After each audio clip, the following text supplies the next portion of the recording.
องผ่านแค่คำถามมากมาย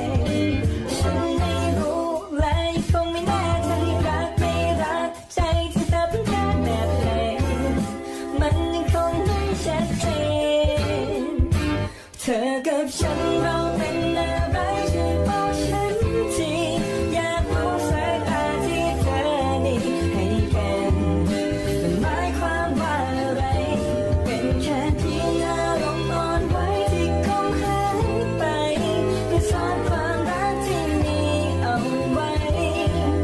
เธอคิดยังไงกับฉันช่วยบอกฉันทีหากเธอต้องการให้ฉันเป็นมากกว่านี้บอกมาเลยให้ฉันรู้ว่ารักที่มีมันตรงกับเธอเหมือนกันอยากให้ฉันเก็บมาคิดเอาเองอย่างนี้เธอรู้ไหมท่าทีของเธอดูฉันไว้มัน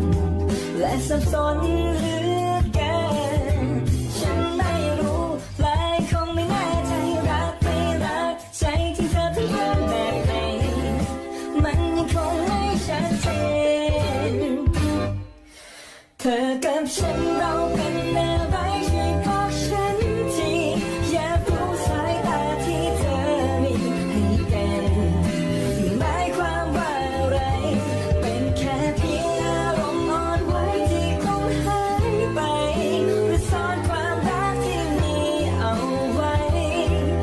เธอคิดยังไงกับฉันช่วยบอกฉันที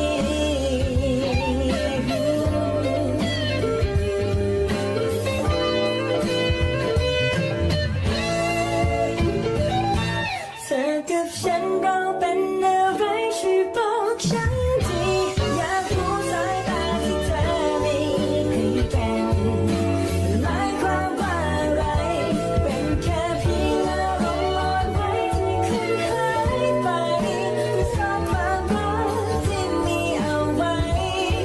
เธอคิดยังไงกับฉันช่วยบอกฉันที Noเธอคิดยังไงกับฉันอยากรู้ช่วยบอกฉันที